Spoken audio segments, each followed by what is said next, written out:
Georgia, and this is The Sound of Georgia. The other week I talked about a movie Julie Andrews didn't make, but kind of wish she did in hindsight. And so today I'm going to go through some movies she did make, but that I personally do not think she really needed to.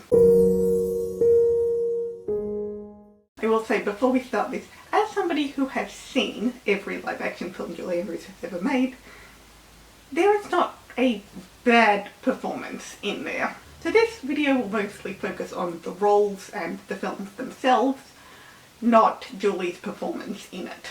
Because there are a couple of movies on this list that I think she did a great job in. But let's get started. These are in no particular order.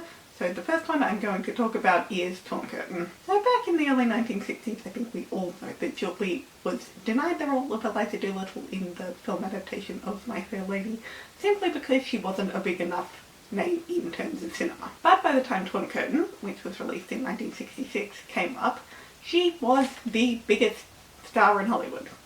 Sound of Music and Mary Poppins had skyrocketed her to superstardom, and she was the biggest name at the time, which is the only reason she was chosen for this role. I don't know if it was Hitchcock or somebody else at the studio, but they clearly wanted to get in on the name for this movie. And because of that, I don't think much thought went into finding somebody who could be a good fit for the character. In doing so, completely miscasting the role.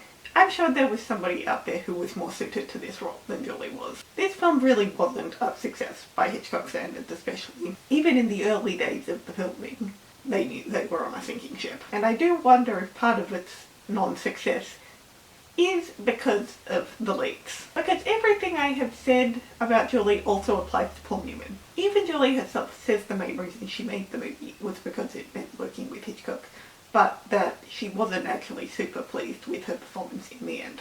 And Hitchcock was pissed when he found out what she said. Next up we have 10. No. SOB. No. The Man Who Loves Women. No. That's life. These are what I like to refer to as the bad Blake films. I don't think any of them are particularly good, but more important for this discussion is that they're all the same. Middle-aged man going through some kind of mental crisis, lives by the beach. There's at least one scene with a woman or women much younger than our protagonist with little to no clothes on, and Julie's playing herself. In 10 and That's Life, she plays a singer. In SOB, she's an actress with a super squeaky good girl image. And in The Man Who Loved Women, she's a therapist. Which is obviously not herself in the way those other three are, but she and Blake actually met at a therapist's office. So it's still art imitating life. So she clearly did these movies because Blake was directing them. But I think even with them, you could argue there's a reason, even if it is a tiny, tiny, tiny one, as to why she would do a film like this, outside of being the director's wife. And we'll get back to that. But if you've seen one of these movies, you've seen them all. So, did she need to make it 4 times? No. Maybe she didn't need to make any of them, but we're being nice. Just pick your favourite and axe the other ones. I'd say my personal favourite is That's Life. It could arguably be considered the most lazy. It is literally a home movie with a budget. But it's kind of sweet when it's not just Julie's character comforting her daughter, but Julie comforting her real-life daughter. Next up, Hawaii. I've said it before, but this is not my type of movie at all. But it is objectively very good, and I can see why people love it. And I do actually think it is one of Julie's best performances. With that said, I don't think there is anything specific about the movie or the character that only she could have done. I think there could have been another actress who did just as good a job in this role, which meant I wouldn't have had to watch it. Next, The Tamarind Seed. Why does this exist? With all the other movies Julie made with Blake, there seemed to be at least some tiny, tiny reason, outside of it being Blake, that she could do this role.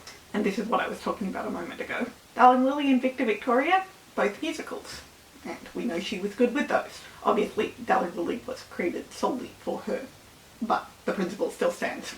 The bad Blake movies, singer, actress, art imitating life. Obviously 99.9% of the reason she did all these movies was Blake. But you can kind of see a bit of where people might say, oh yeah, That's a good idea. But not with the Tamarind Seed. That one doesn't have anything like that. There is nothing about the character or the movie that would in any way require it to be Julie. This one really does feel a bit like, I'm making a movie. Oh, cool. I'm free. Nothing about this performance was connected to her in the way the other movies she made with Blake are, and nothing about it is something that another person couldn't have done, and they probably could have done it better. Plus, she already made this movie before. It was called The Americanization of Emily. I made a whole video ages and ages ago about how Americanization of Emily and The Tamarind Seed kind of have the same plot in a way.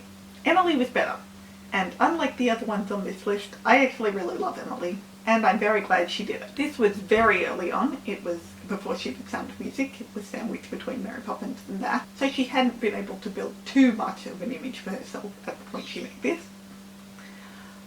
But when you look at her career as a whole now, it doesn't necessarily seem like her style. And as far as the character, I don't think she needed to do it. But Emily and Charlie's relationship is a huge part of the story, obviously, and Julie's chemistry with James Garner is everything. And I don't know if another actress could have had that. And so, for that alone, I am glad she made it.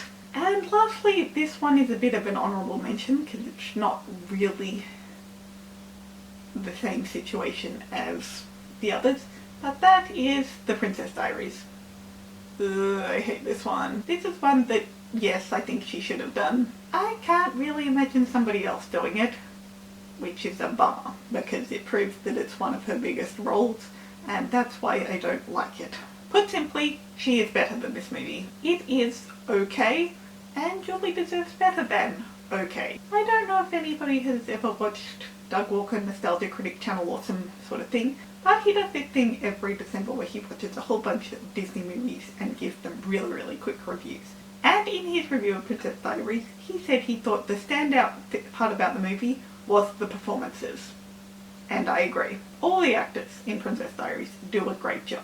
And in that, they make it better, because this story has been done to death, and I think honestly all of them deserve a better plot than this.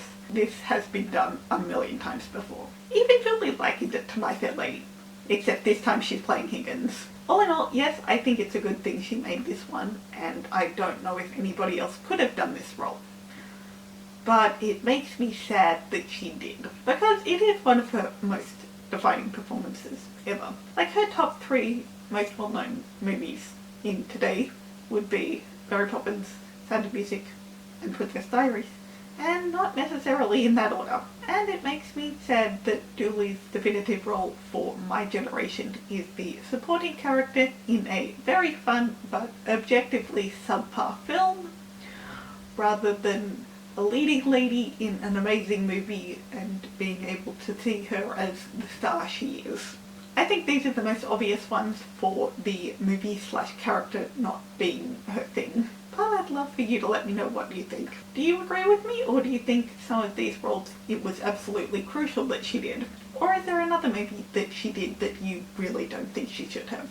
Is there one that you really like but you don't think she should have done? Like the way I feel about Emily? That's everything I've got for today, guys.